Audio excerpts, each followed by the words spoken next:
Ceylon, where the country's tiny 8,000-man army has just had its first ever taste of active combat.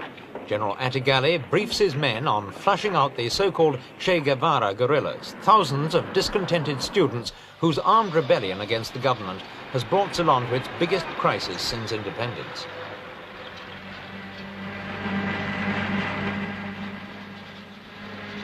Fighting broke out in Ceylon on the night of April the 5th, when well-organized bands of guerrillas struck simultaneously at 25 police posts throughout the country.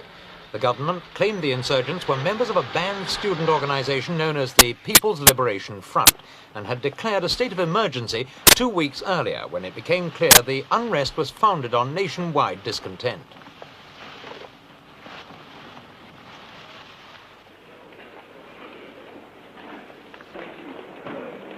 In the first few weeks of the fighting, government security forces made short work of the rebels, who proved in many cases to be ill-trained, enthusiastic students. With strict censorship in operation, no casualty figures were published. The government claimed only 100 rebels were killed, but some newspaper reports estimated the real figure at 1,500. Western journalists also accused the security forces of needless brutality, particularly with prisoners, and even alleged that mass executions had taken place. Ceylon is a small island lying some 40 miles off the coast of India. It's roughly the same size as Ireland, and its 1,000 miles of coastline offers the same attractions to arms smugglers. Throughout the emergency, Ceylon's tiny navy has been constantly on the alert against any attempt to smuggle arms to the guerrillas. The Indian Navy also helped in carrying out searches and actually arrested 2 North Korean trawlers trying to get illegal arms ashore. Fishing craft, stop your engines. We are coming to search you. We are coming to search you. This time the suspects were small fry, but the government was taking no chances on even the smallest trickle of help reaching the rebels. Although most of the fighting looks to be over, a guerrilla campaign could be fought in the jungles for years.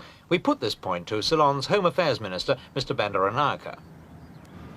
Well, I should imagine that the back of the insurgent terrorist action is already broken. But the clean-up operations could take a substantial period of time because it's a slow process to pick up the stragglers and to deal with them according to law. We were aware of an insurgent danger to this country. We had been aware of it for some time, but it is perfectly true we were not prepared in a military sense to deal with it, having regard to the ramifications of it and the degree of preparedness that they had engaged in, and we were definitely caught off guard in a military sense. In the capital, Colombo, all is now quiet, but no one is taking this as a sign the rebellion's been crushed. Government troops may control the cities, but there's not enough of them to control the countryside as well. In any case, the answer to Ceylon's crisis doesn't lie with the military, but with the politicians here in Ceylon's parliament.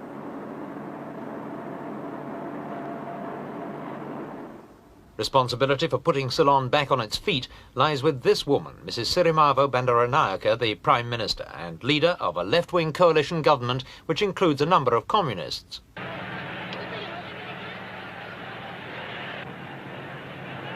Previous governments, including her own, had tried and failed to find the solutions to Ceylon's chronic economic problems.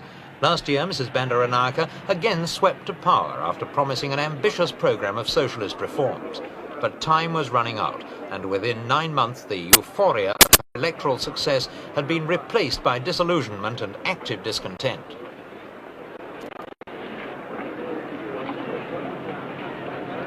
At the state opening of Parliament, Mrs. Bandaranaike's election manifesto was read out as her intended government programme.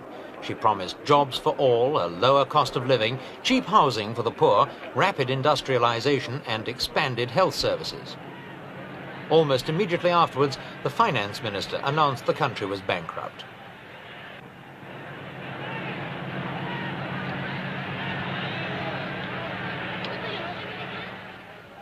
Disillusionment with yet another government may have provided the spark that set off the guerrilla rebellion, but the real causes of the revolt are far deeper. They're to be found in the marketplace. Ceylon's economic problems are immense. It's a rich agricultural country, yet it has to import its own food. Its major exports fetch low prices on world markets, and this in turn means Ceylon has less foreign exchange to spend on industrialization. It's a vicious circle that hasn't been helped by the revolt. Economic troubles brought on the rebellion, and now the rebellion is making the economic situation worse. International involvement in the crisis has come in another area. The government alleged the North Korean embassy in Colombo was providing the guerrillas with propaganda material during the insurrection. Mrs. Bandaranayake responded by breaking off diplomatic relations and expelling the embassy staff. Despite this incident, most observers still saw the revolt as a spontaneous popular movement. Even the government disclaimed direct foreign involvement. Mr. Bandaranayake again. I think our findings are at the moment that really there has been no direct foreign involvement of any sort.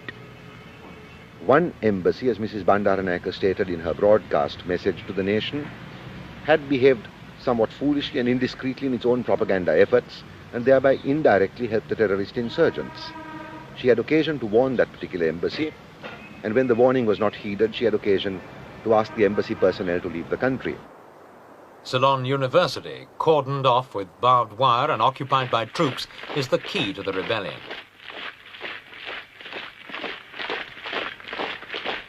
The reasons not difficult to find. The guerrilla movement is largely organized and led by unemployed graduates, of whom Ceylon has 14,000, all products of a free and compulsory education system that's wildly out of step with the nation's economy.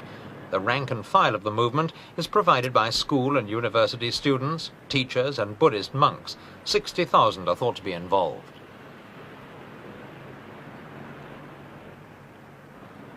Although the government seemed to be taken by surprise by the scale of the revolt, the first signs of the crisis showed themselves last year when the Ceylon Special Branch produced a report on a revolutionary political youth group known as the People's Liberation Front, dedicated to overthrowing the government.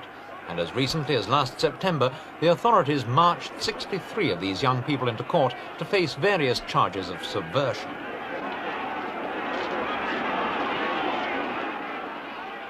The declared aim of the April the 5th insurgents was to topple Mrs. Bandaranayake's government and replace it with an even more left-wing administration. They failed, but the fact that the attempt was made at all has shown the government just how urgently reforms are needed. We asked Mr. Bandaranayake if the uprising had forced the government to review its policies. I don't think so, because I think our program is a fairly radical one as it stands. But much remains to be done, and maybe the administrative process could be speeded up somewhat. And I think it will have to be speeded up if we are to make any effective impact upon the problems of our country and of our time. But it would be incorrect to say that the Che Guevarists, as they call themselves, or as they are called sometimes by others, have led to any changes in the basic thinking of the center-left policies of Mrs. Bandaranayake's government. My estimate would be, very broadly speaking, that it would be that we've got approximately 100 million rupees or more to find in the immediate future in foreign exchange to get over the immediate effects of the crisis. Ceylon's dire economic straits and constant need for aid has meant close scrutiny from the World Bank and other financial institutions. But even they are having difficulty working out Ceylon's true financial position because of wildly fluctuating exchange rates. A dollar presented in the street, for example, can fetch twice as many rupees as it would in a bank or in a shop. The result has been a marked reluctance on the part of the international bankers to lend Ceylon any more money. The government, in turn, has had to stop non-essential imports, and this, in turn, has made some consumer goods extremely valuable assets. A small second-hand car sells for nearly $10,000.